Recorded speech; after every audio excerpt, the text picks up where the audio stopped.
Deepak, hi, good to have you with us. How have you been? Hey, pleasure, Ashok. Get to catch up with you. I'm doing well. How are you doing here? I'm doing very well, Deepak. This is an important, interesting conversation, right? I mean, I land up saying this for almost every conversation that I have, but I think my our team has been doing a phenomenal job at Asia Tech Journal of getting some very relevant, prominent people like yourself to come in and and do these sessions with us, right? Do these conversations with us because there's just so much of perspective there, right? This conversation particularly is very important, Deepak, largely because you've been a professional who's spent a large part of your career in the Middle Eastern market, right? In the MENA region, in the GCC region, right? And that is a region, you know, personally, it's very close to me. I think it replicates and resonates very.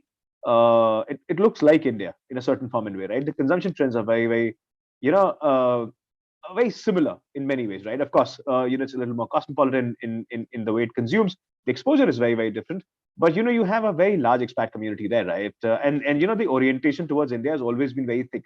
Uh, Absolutely. and like I said, right, Absolutely. you've been there for such a long time. Thus, this becomes a very important conversation, right? Because there's a lot of significant participation that is coming in from the startup ecosystem or the investor community there in the Indian startup ecosystem, right? And you are in the thick of things, right? You are evangelizing that, you're channelizing a lot of that as a core member of the venture catalyst team in the Middle Eastern region, right? You're leading the charter there. Thus, this becomes an important conversation, like I said, right? But before we do all of that, right? Why don't we have a quick round of introduction? I think Sure. that'll be helpful. You've been a banker, right? Tell us a Yes. little more Yes. about that, and from there to joining Venture Catalyst. Thank you, Ashu. Thank you for that great start. I think you rightly mentioned that this is a very important market, and I've lived in Dubai for almost 22 Sure. years right now. Uh-huh. My banking journey starts way back in 1997. I've been a retail banker and a wealth management person for most of my career. Worked with the top local banks, including the names like Emirates NBD, Mashreq Bank, Mhm. and my last role was with RAC Bank, where I was a director for 10 years, heading three verticals: wealth management, mortgage, and insurance. Right. Along this journey, I also kept on investing in businesses. So brick and mortar business. So I have an investment in school, which was 1,500 kids when I invested, but now it's got 8,000 students. In fact, there are two schools, two branches of that.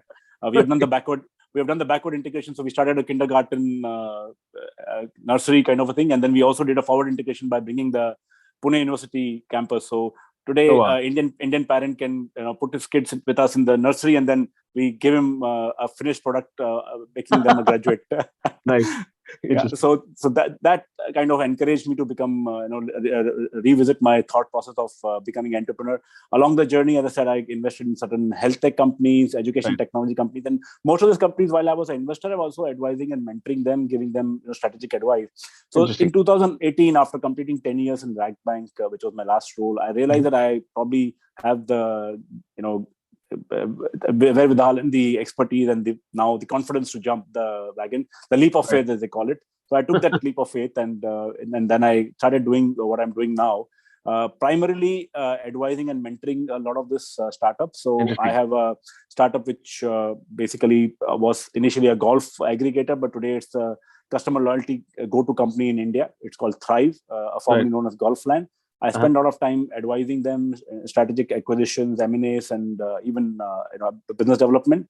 I also, in 2018, got involved with a health tech platform called Setak. Medical insurance is a mandatory requirement in this part of the world, but the buying journey for individuals, especially and SMEs, was not very great. We digitized the entire buying journey. Initially, we started with a B2C company where we'll allow individuals to create their own bespoke programs. And very quickly, we pivoted the model to B2B. And today, we work with almost 100 plus entities as a white label solution. Interesting. In this journey, then I got approached by venture capitalist founders.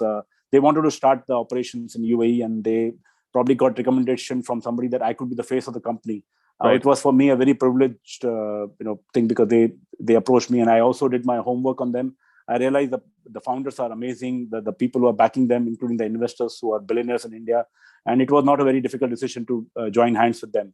Right. So for last 2 years plus, I've been associated with Venture Catalyst to UAE. I think the thing that I've seen in my banking career as a wealth manager, that Indian diaspora, whether they are in UAE or UK or US, they always want to be associated with India. So they will Right. initially buy properties, then they started buying bonds. I remember many of my customers saying, if you have an India bond, like Tata Motors or ICICI Right. Bank, SDFC, they lap it up. I mean, it would be difficult to keep that stock for a very long time. So when I went back to them with this asset class of startup in India, it was not difficult to sell this idea. Right. And the Indian diaspora, emotionally is also wanting to be contributing back to India. So when we Right. spoke about entrepreneurship in India and how venture capitalists has done this amazing job of going to tier 3, tier 4, tier 2 cities and helping the entrepreneurs, the story was very, very powerful. We got a lot of traction, and it continues to happen. We have been able to raise money for the Indian startup ecosystem. Not just that, but the entity in UAE also provides global access. So if a startup that we have invested in India is ready for global markets, we bring Right. them to UAE, showcase it to not just UAE companies, but also the GCC and Middle East. So I think we are doing a lot of service for the Indian startup ecosystem. Eventually, the plan is also to duplicate this in UAE, what we have done in India. But that's like a journey from now for another 18 to 24 months. Interesting. Deepak, thank you so much for that lovely, elaborate, visual, right? And a view in terms of, how things are kind of playing out. You actually also walked me to my next question, Deepak, right? Which is very important. Now, when you look at, the Indian diaspora across all markets, right? Not just say the Middle Eastern market, right? But even if you look at, for example, say Europe or US, right? Essentially, a lot of these investors are, and you're absolutely right when you identify saying that the first thing which becomes the first go-to, right, is property, right? And a lot of people who are settled there essentially land up buying like a couple of properties, couple of commercial properties, so on and so forth, right? There's a certain risk averseness, right, which is there in them, right? They're not necessarily, like you said, right, bonds are something that they're very excited about, right? Now the idea and the tendency typically is defensive, right, when you're talking to any of these investors in that market. In a market like that, which is predominantly on a defensive wicket, right? You are marketing a fairly aggressive product, right? Or say not marketing, but recommending or introducing them to a fairly aggressive product, right? Which can actually swing both ways, right? You can have tremendous returns, but you also have a very you could have a substantially significant downside where your entire principle can get kind of wiped out in the process, right? What's been the narrative, right, that you've been able to communicate with the Indian diaspora there, right? What is exciting them, or what's exciting in the process? Do they understand the risk that comes with investing in this asset class? Where are the investors there, or is this an assurance, or say an assurance or a dependence based investing, right? That Deepak is out there, he's making certain calls, he's the pro in the game, right? We're essentially following his or her his recommendation in the process, right? And there could be some other people in the process, right, who are making similar recommendations. People are essentially going by their recommendation, right? What is the stage of investors in a market that you are operating in? I'd love to understand that. Ashu, I think this is a great question, and I think you nailed it right. Yes, it's a very difficult asset class, but let me tell you how the narrative has been and what has been my selling point. So, by and large, the HNI NRIs, preferably, as I said, they've been looking at Indian markets. There's been some great noise made by the Indian startup ecosystem in the last 3 years or so. So there's a curiosity among the NRIs based in different geographies at what's happening there.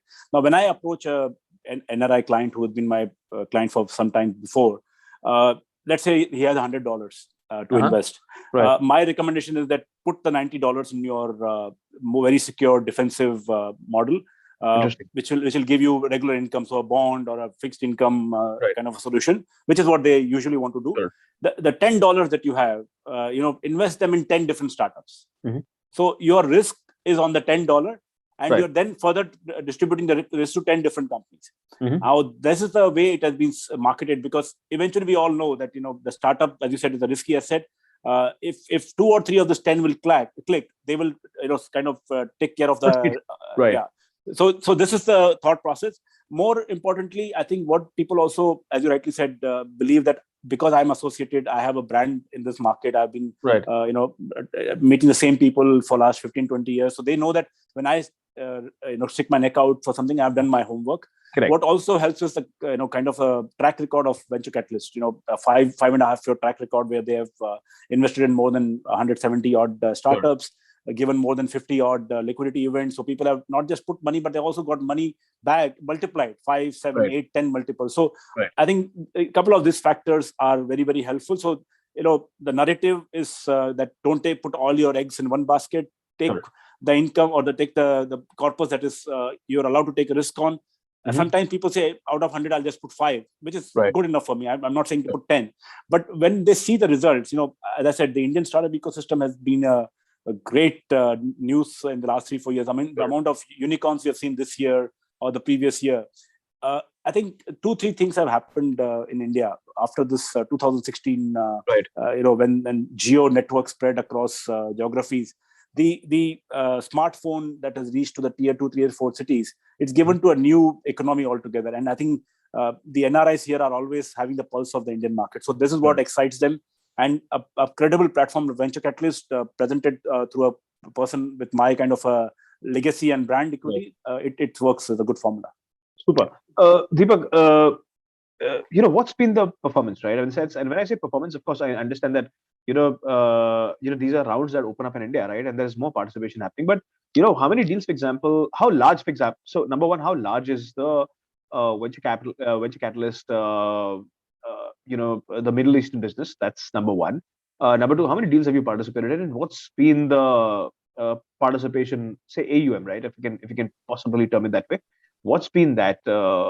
Where does the operation stand right now? So obviously, Venture Capital started with the syndication model, where they will, put their own money and then go for a syndication round. I think those deals were happening even before I became associated with them. So the numbers may not be, but since I've been associated with them, I know that we have brought to this market almost 70 odd deals. Okay. And the minimum ticket that we prescribe for the guys, the investors from here, is anything from 25,000 upwards. So we have seen people putting $50,000, $75,000 in terms of the currency. Right. I've seen even $150,000, $200,000. So I think a rough estimate will be that around $5 to $7 million has been injected in the co-investment model. Venture Capitalist also had this 9 unicorn early stage fund, which was launched almost 18 months back. I think that's been a great success, because what investors here had given the feedback to us that, it's difficult for us to take look at each and every deal and then take a call and then, invest in that. We are more happy if we take the money from us and put in a fund, and then you manage that fund. I think 9 unicorn, which is a $100 million fund, close to 15% of that or 18% of that will eventually come from this market. Oh, very interesting. Deepak, how large is the investor base for Venture Catalyst in the Dubai market right now? So across both the syndication platform and the fund, I would say we are close to 200 plus active investors. Interesting. But the number is growing by the day, because the kind of good work that has been happening here and the word of mouth that is spreading. I think we'll probably be looking at a 4-figure mark in the next 12 months, crossing 1,000 investors for sure. That's amazing. That's amazing. Yeah. Deepak, when you talk of the NRIs, right, investing in Indian startups, right? Now, what kind of taxation, for example, do you follow, right? And how are you routing this capital? Is this a very similar structure, like, for example, the syndication structure that is now kind of happening in India, or there are people who are doing, say, creating LLPs and then making those private placements, or are you? What's the format of doing that in a market like from a market like Dubai, right? I'd love to know a little more about that and all the taxation aspects, right? Because of course, in India, it's a very clear taxation structure. Dubai has always been known for a very lenient and a very very clear taxation structure, right? How are they taxed in a market like in a market like Dubai, right? Or say, I think I'd restrict myself to Dubai, right? Largely because that's where you're based out of. But how is the taxation structure there? So again, because the primary target is non-resident Indians, NRIs usually have money in India because they have some kind of income from different sources. So they may have rental income, they may have dividends coming in. It's not been difficult for us to make them understand that if the money is being invested from their Indian corpus, so it's a money lying in NRO account, then obviously it's a very simple, straightforward, like anybody, including yourself, if you're investing. They are aware of the corporate gains tax that will be applied if there's an exit within the experimental period of time. Which is LTCG and STCG. Yes, exactly. Yeah. And same thing if they are using the money from the NRE. So if they don't have money in NRO, they've sent the money into NRE account that gets invested. Again, the same process follows that, depending on the time length of investment, they will get, corporate tax and when they are withdrawing the money. For the non-resident, but non-Indians, let's say people who are from different nationality, we have, especially for the early stage fund, we have created a feeder fund, and the money comes in the dollar through the feeder fund into Indian rupees. Obviously, there's a currency risk which we make the investor aware. When you are getting your money multiplied, hopefully 3 or 4 times in next 5 years, you don't mind that 4-5% depreciation and the tax. So I think it's a education, it's a process. But investors have been very accommodative, and they have understood that when you are taking this investment into India, there will be the rules and regulation. And I think one good thing about venture capital is that we are very transparent from the beginning. We give them the entire picture, and this is what they like, because I can tell you that in this market, we've been seeing people coming for last many years, and the lack of transparency is what usually makes a deterrent. But because we are transparent and we give everything in black and white, they understand, and then they sign up for this process. Fair enough. One thing I want to understand, right, is so every, for example, every region has its own thesis, right? Every region has a certain likability, right? Especially when you talk about global investor group coming in and investing, right? Because that comes from a sensitivity that they have around that particular, for example, thing, right? Now, when you talk of, say, for example, the chapter that is essentially, or the business that is getting built in the Middle Eastern region, is there a preference right now? Is there an asset preference there right now? In the sense, are you running your own thesis? Are you running your own, say, a strategy as a, while you, of course, enabling these investments in the process? Or are you largely following, the platform approach, right? That there is a platform, there are assets that are listed there. You can come in and participate, right? There's a little bit of a handholding that can happen in the process, right? What's the structure on that front right now? I think in this part of the world, what really works is a very bespoke approach. We can't have an approach where we give one size fit all or OTC over the counter kind of approach. Right. So each and every conversation, depending on initiated by which individual, is customized for the investor. So if I'm talking to a retail investor, then he wants to have the touch and feel.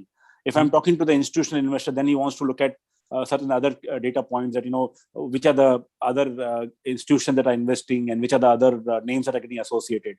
Sure. So we, by and large, to answer your question, follow the path that is being done by venture capitalists in India. There's not too much of differentiation we bring in, but yes, we customize the conversation based on the preferences and the background of the investors. Yeah. I think that, please go ahead.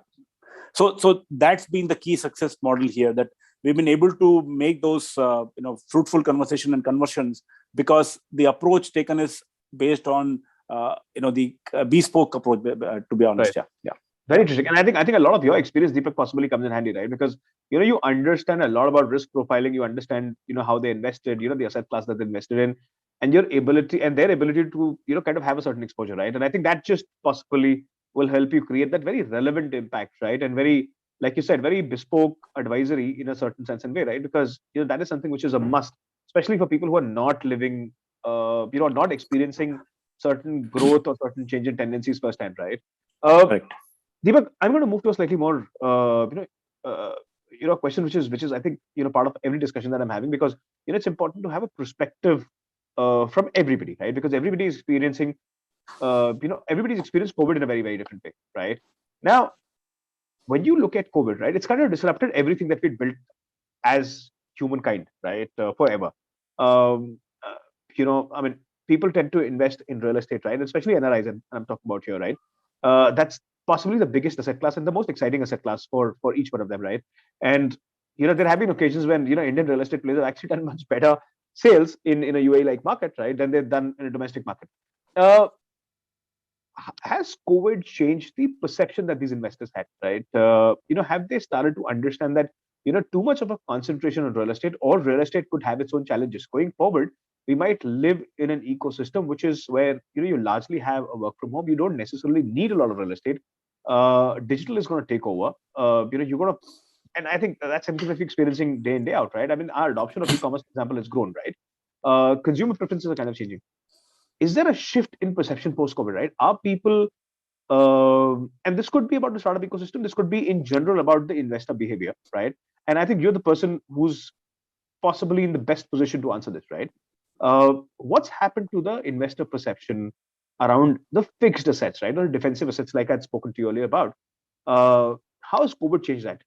Do they understand that a lot of the shift that we're seeing is here to stay? That essentially means that they'll have to completely rejig how they've been thinking about their portfolio, about the investment, and the growth of money. What's your sense of it? I think another great question, Ashu, but I will request that I'll take a step back before COVID, Sure, even please. prior to COVID. So let's understand the kind of investors in real estate who are putting money from India or from Right. UAE or from outside. Sure. Now, there are people who come from the tier 3, tier 4 cities or tier 2 cities who aspire to have a home or a asset in a metro. Sure. So that was one of the type of investors who were being targeted by the developers from India.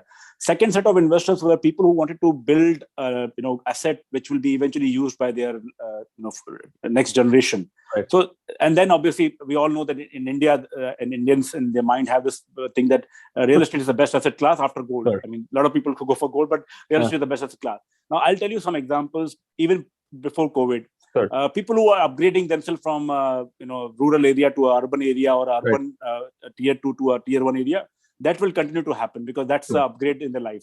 But the people who are buying assets for to be used by their future generation, that even started changing before COVID. I have personally seen a couple of clients of mine, HNIs, who bought properties, but when the kids grew up and by people who live here, their kids, when they study in UAE for the undergrad program, they eventually end up going to UK, US, or one of the Western countries for continuing their graduation and post-graduation. Right. Now, I have seen 90% of these kids have no intention of coming back to India. Mm-hmm. And they will either settle wherever they are studying or Right. in that geography, or at the most, they'll come and work in Dubai. Sure. Now, many of those investors who bought like 5, 10, 15 houses, I have seen them disposing the house because they said, I bought it for my kids, but they never want to use it. So even before COVID, that started happening, that the interest on investing in real estate as asset class was going down. Not for the aspiring guys, as I mentioned. But post-COVID, for sure, what you mentioned has definitely been that, they are not looking at buying a house in a very posh center of the town locality. So since I'm from Bombay, I can tell you that, initially we'd like to buy a house in South Bombay or, BKC and all that. Right. And in Delhi, it would be definitely, those prominent areas which Today, they are looking at buying something which probably is a little far away because they want to come and use it like a holiday home and relax over there. So yes, there's definitely a change in perspective of real estate investors. I think real estate will continue to be a very important asset class for Indians staying abroad. But the kind of real estate they will buy and the purpose will change eventually. Sure. Yeah. Interesting. But Deepak, how's COVID changed that, right? Because, honestly, I think we're seeing a lot of disruption, right? And I'm sure you've read it through reports, right? You, I'm sure, are talking to a lot of people here. And of course, vis-a-vis many others who are out there, you understand investing much better, right? Given the background that you come from, right? There are certain things that will not exist the way they did, right? Is there a shift that you're seeing in the minds of the investors, right? And I understand where you're coming from, right? Real estate is something which has been a primary asset class, right? But do they understand, or are they absorbing this fact that real estate might not give them the kind of returns that they did, that it did, right? Gone are the days 2012, 13, 14, right? And the kind of rise that we saw with the real estate prices, right? And the kind of capital gains people had. But that might not happen anymore, right? The world is going to be real estate light. Digital assets are going to take over, right? Is that a shift? Is there a shift that you see in perception, which is coming in, or not so much right now? The priorities continue to be real estate and gold in that sense. No. In fact, definitely what you mentioned is right. There's a shift in the perception on real estate, particularly. So, for example, people who are buying this real estates for, let's say, from the earning perspective, so they'll initially look at commercial real estate. So they'll buy a couple of offices and shops on the ground floor of the buildings. Right. Now, with COVID, that was all gone. They're not looking at income coming in from those real estate. Right. And capital appreciation was gone even before that. Because of the way government has changed rules, and then availability also has changed that. So, from an NRI perspective, yes, real estate, which was income generating asset, that has changed for sure. Now it will be more like for self-use, for more like a luxury. Right. And eventually, if somebody still believes that this could be a legacy for their kids, if they want to go back, that has changed already. Right. Upgrade, as I mentioned, is still going to be a big part of it, because if you look at the pyramid, the people who come to UAE, a large part of them are in the mass affluent segment. So they come from suburbs and they would like to move to a better house. That will continue to be. So there are two parts of this whole real estate story. Correct. But I think Deepak, that so I think what we've kind of in a way agreed, both of us, right, that there's going to be more liquidity in the hands of NRIs who are there, right, which essentially means that there's going to be more or a bigger participation which is going to happen in startups across the board, right? Because this is now becoming prominent, right? This is an asset class which is becoming more mainstream, right? In many ways. I mean, I think our conversation will be incomplete if we don't talk of how the Middle Eastern market is coming up, right? I think all of us were extremely excited about the Dubai Expo 2020, right, which was like a massive mammoth initiative, Absolutely. undertaken by the government, right? We've recently seen the Thai Global Conference, which has happened in Dubai, right? I think it's resonated so well across, right? I mean, I at least know of at least 70 to 100 people who were there for that particular event, right? What we observed, Deepak, is that Dubai, in a way, is now coming back, and how, right? There's this renewed excitement which is there. GCC is becoming just so much more prominent, right? What's happening on the ground, right? How's the startup ecosystem kind of evolving? Of course, we've discussed about the investing side, we've talked about NRIs, but what's happening in that market, right? It's becoming a new hub for a lot of founders and startups, right? They're choosing to relocate from India, getting incorporated there because, of course, ease in norms and stuff like that. And of course, the possibility of taking more and more capital, right? But what's the shift that has happened all of a sudden, right? How is this excitement and this the entire enthusiasm which went away for a reasonable amount of time? Last 6-8 months has been absolutely phenomenal, right? What's happening in that market on the ground? So I've been a resident of Dubai for many, many years, and I can Sure. give you the entire background. So Dubai rulers have been very, very visionary.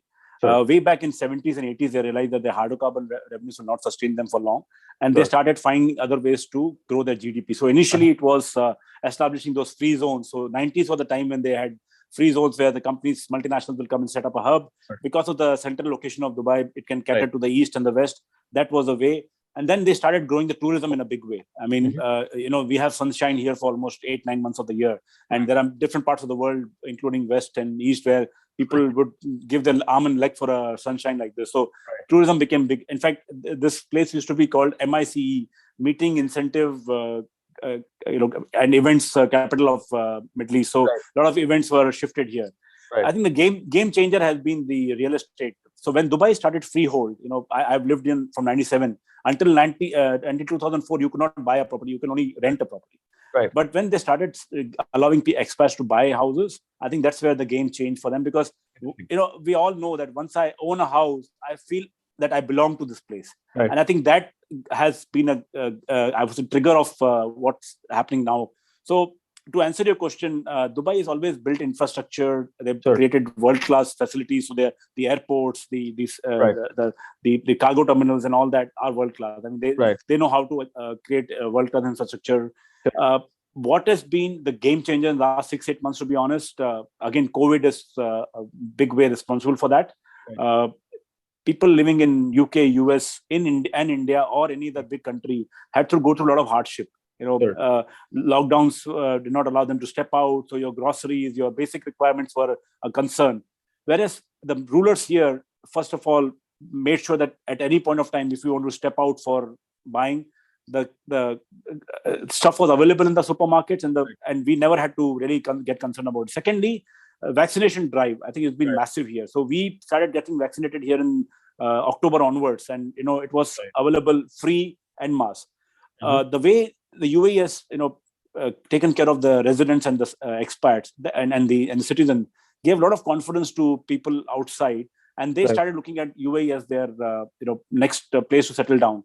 I think I should also mention about how the government of UAE has started working towards becoming a hub for the startups here. So both Abu Dhabi and Dubai have their own set of ecosystems which are allowing startup founders to get a platform where they can start the business with a very minimum cost. I mean, there is a license available in Dubai Innovation Hub, which costs you only 1,500 dirhams, which is like 30,000 rupees, and you can start a business here. They give you a free space, they give you a visa and everything. So all these are encouraging factors which are asking people and encouraging them to relocate here.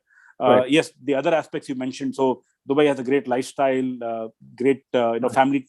I mean, the safety of this place is unmatched. I have many times left keys of my house on my villa and forgotten to take it out, and come back after 5-6 hours or sometimes overnight, and nothing has happened. So that security and safety, I'm not saying it's prevalent across Dubai, but in certain parts you can afford to do this kind of mistakes, which I've done. I think these are all adding up. So great lifestyle, infrastructure, safety, security, and the entire ecosystem that is being now built by the UAE government is promoting all this. And obviously the real estate part. Now, they added one more huge factor to it. So starting January of last year, they started giving 10-year long-term visas called golden visas. Right. I have been fortunate enough to get one for myself through the nomination of Minister of Economy. Now, Right. imagine last 20 years when I was here, I was getting my visa renewed every 2-3 years. So it's a cost, and plus also the logistic pain that you go through.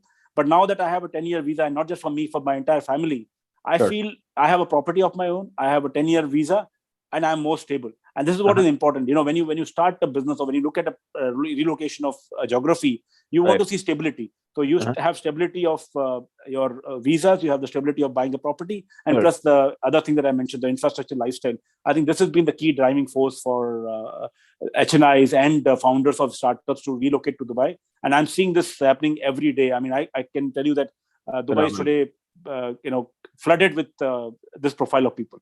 Oh, absolutely. I think there's a renewed enthusiasm, right, of people exploring to move out, right? I think I think we haven't seen this rush, right? And I think COVID has been largely responsible, because it's kind of exposed a lot of things that we, took for granted, right? Correct. I think there are avenues, there are countries that offer a lot of that in a very, in a much better way, right? They're far more prepared to, take care of their citizens in a more meaningful way, right?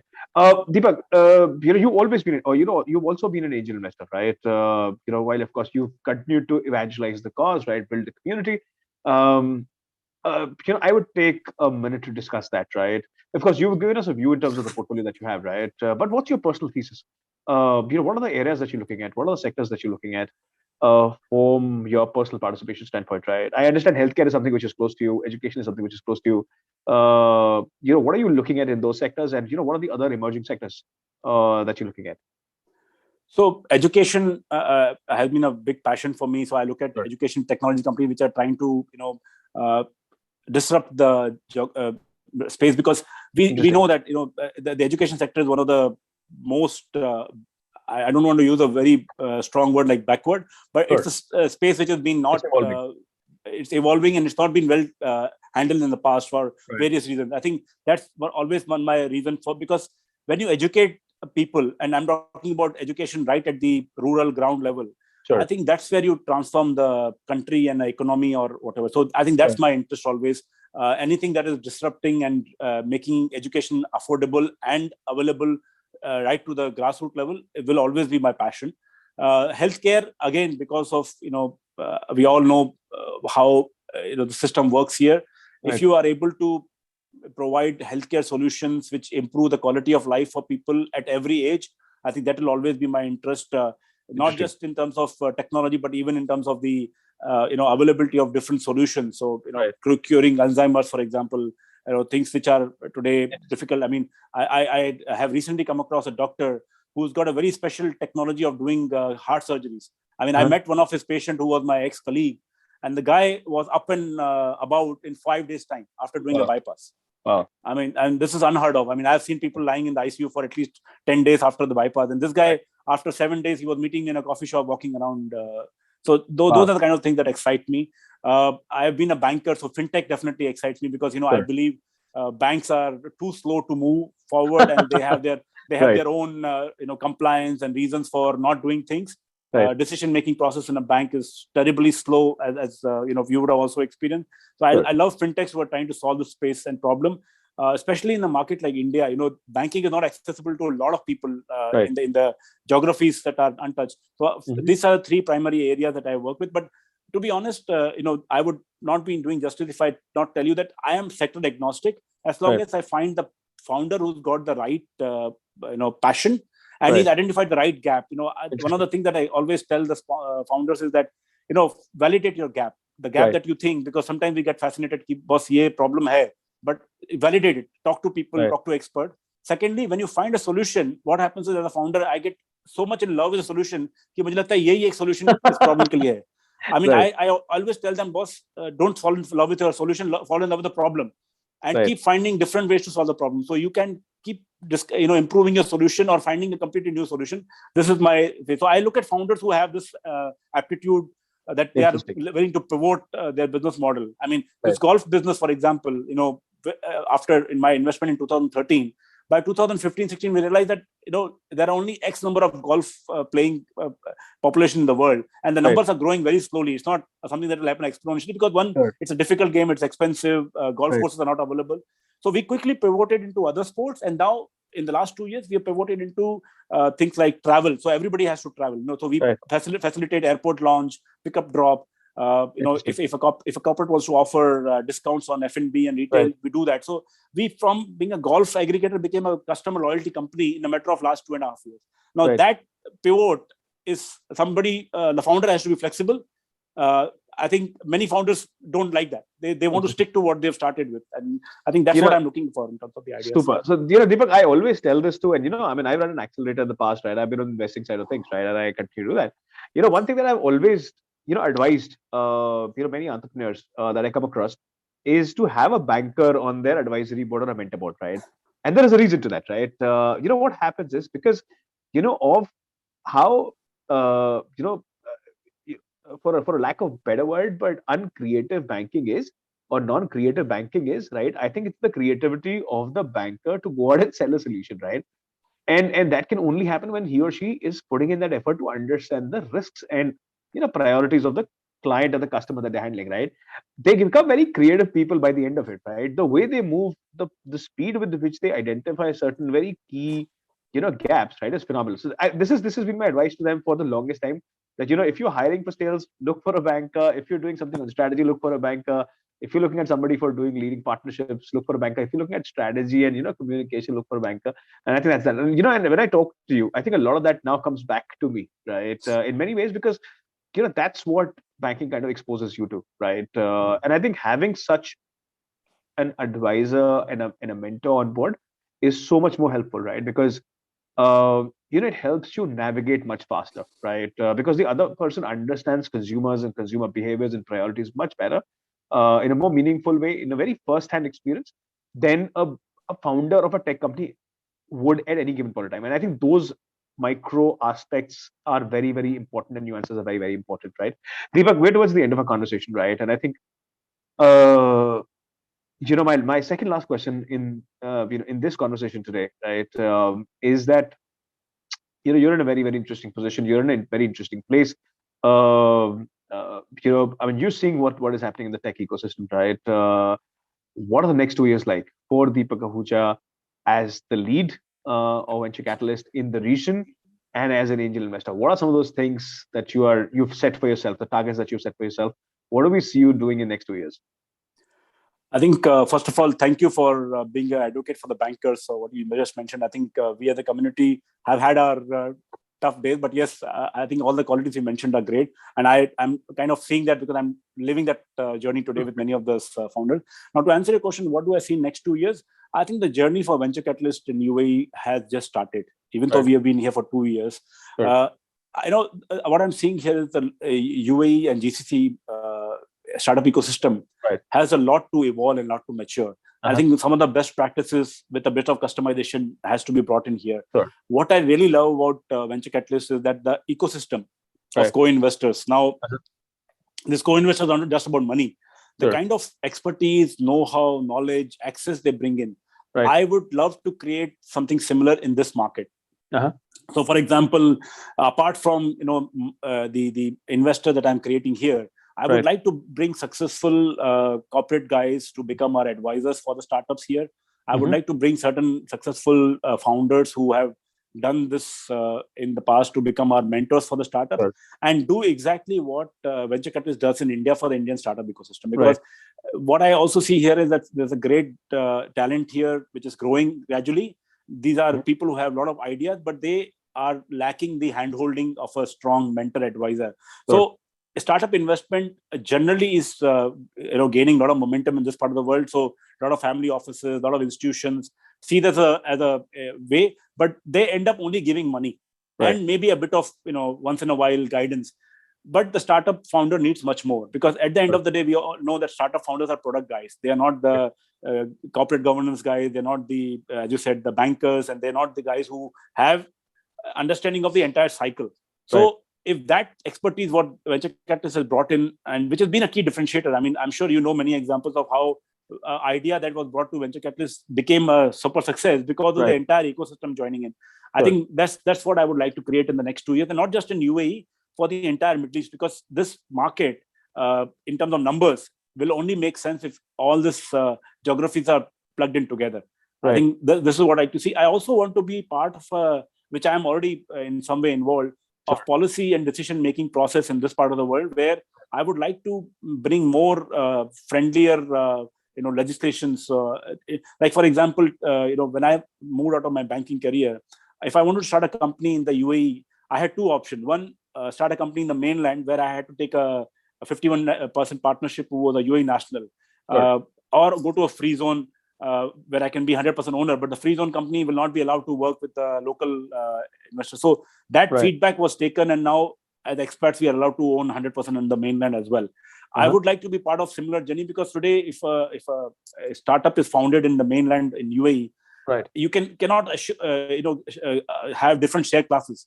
But that's what is required when you are raising money. You don't want to give same rights to all the shareholders. Certain shareholders, like the founding team and the anchor investors, will have certain rights, but the other investors who come later, or they are small investors, they will get different rights. Now, that's not allowed currently. I'm just giving an example what I would like to change. So I'm part of the brain think tank for the government entities, and I would like to bring a lot of enablers to evolve this ecosystem in a better way, so that not just people come here for the other benefit, but they also come here because the ecosystem helps them to grow. Super. Deepak, my last question in the conversation, how I want these conversations to go on, right? Because there's just so much to discuss. And especially when it's about, bringing in, global capital into Indian markets. I've been a very big advocate of it. I mean, that's something which has continued to happen, but I think it's just so much more important. When you look at the VC ecosystem, when you look at, innovation ecosystem, we've largely been dependent on the US based investors, right? But I think Indians are across the board, right? I think there's just a possibility of bringing in so much more capital from Europe. There's so much more possible of coming from UAE and GCC and that entire Middle Eastern region. I think the possibilities are phenomenal, right? So these conversations become very, very important in that context. But Deepak, I'm going to bring this conversation to a close, right? You also, in your capacity, have been mentoring a lot of startups, right? What are some of those things that you would want to recommend to many of these founders, right? I personally believe, and this is almost becoming in a way cliched, right? Because this is essentially where I bring my conversations to a close. But I always want people to share their experiences, right? Their advices, because you never know what's going to help who, and how. A founder is too close to the world to understand the larger nuances that are around his or her business. It becomes important to hear it, right? And this becomes that channel, right? Of advice that they could use potentially, right? What would be the advice that you would want to give to some of them? Basis your experience of course, you've run large P&Ls, but also as somebody who's looking at it from an investor standpoint, right? As a banker, one thing that I believe that you're going to definitely advocate for is bringing in a lot of responsibility, right? Because that's something that you don't necessarily see in that. The intensity is not as high, right? What will that advice be? So apart from the 2-3 things that I've already mentioned about, focusing on the problem and not the solution, the key advice I will give is that when you getting equity investors, don't go for people in a rush. Look beyond money. What are the other value addition? What are the other strategic things? And if somebody is just only coming for money, then you need to draft your agreements in a different way. Because in my mentoring journey for last 2-3 years, I've seen founders getting stuck with people that they eventually want to push them out of the door, but it's too difficult to do that. So be very, very careful when you are giving away equity, the kind of investor and what are the long-term objectives of the investors have to be, and their value system. I think the most important aspect is the value system. That's one of my strong advice. The second one is obviously corporate governance. When the startup founder is starting a business, they are always short of funds. So they start same guy is doing multiple jobs. And Mhm. then every now and then there's some kind of compromise on the corporate governance, and certain things are overlooked. I think they don't realize that when they become big or when they are going to the institutional round, things come and bite them big time. I mean, Right. I've had a founder who literally had to drop his valuation by 70% because of certain aspects which are not well covered. I mean, I'm not Right. saying that it was a good thing to happen. Sometimes people don't even want to invest in a company like Right. that. So corporate governance is a key aspect of it. It is difficult. The other thing is, keep your teams engaged and happy. Now, I've seen some great founders who from day one look at their key people and start giving them ESOPs. I mean, Right. I was surprised. There's one guy who had a daily vesting of ESOPs. So every Right. time an employee comes to work, he adds one more share to his name. Right. So I think that keeping the talent is important, because today talent is in shortage. Right. I'm seeing certain founders here in UAE. They had coders and technical guys who are being poached by some other geographies at Right. twice or thrice the value, the salaries. So if you don't keep your people engaged and keep them happy, that may come and bite you again. So these are the three top advices. But I can go down and have many more. But these Sure. are three top ones for me as of now. Yeah. Deepak, thank you for doing this, right? It was a pleasure to have you with us. I think my critical or a key takeaway from this conversation is be creative in whatever you're doing, right? I think that's how it works, right? Absolutely. Across all of you Absolutely. stakeholders, right? Deepak, like I said, thank you so much for doing this. It was a pleasure to have you with us. It's just, I think your role in this entire scheme of things is just so much more important, right? And like I mentioned earlier, right? We need to have more and more people going out and advocating for the cause of startups that are getting built in the last billion people market, for the billion people market, and for the globe, right? And I think India uniquely offers both of them. Correct. And I think unless that advocacy happens, right, Western media for some reason has continued to look at India as still that land of snake charmers, right? Which we are not anymore. We are a complex market, no doubt about it, right? We operate at many levels, but we are a market which is very quick in adopting newer trends and changes, right? Our ability and our intelligence, our intellectual ability and intelligence, right, is unquestionable. We're seeing many companies now being run by Indians, right? And thus it becomes very important to continue to sort of advocate for the cause of India. And I think more and more channelizing more and more capital within the country, right? Yeah. That's a very critical, fundamental block we need to build a strong, sustainable ecosystem and a prosperous country. Deepak, thank you so much. It was a pleasure to have you with us. Loved Ashu, every it was a minute. pleasure. And I think you mentioned some great points here. I'd like to add one more aspect Please. here. I think the government of India is doing a great role in building this entire FDI and startup ecosystem. I think one thing they need to bring in is that transparency and compliance. Because today morning, before I had this interview with you, I was meeting a prospective investor. I think they all are happy to look at India, but one thing that worries them is that at certain point of time it becomes a black hole. They don't know the transparencies and all that. Sure. If Absolutely. there's some kind of legislation and clarity that brings in, I think the world has changed their perspective about India. The way Indian communities and businesses are being respected, if we bring that one additional layer of comfort, it will do a magic. So once again, thank you for this opportunity. I loved this conversation, Ashu, and I'm sure looking forward for many more like this with you. Thank you, Deepak. It was a pleasure to have you. Thank you. Pleasure. Take care. Bye-bye.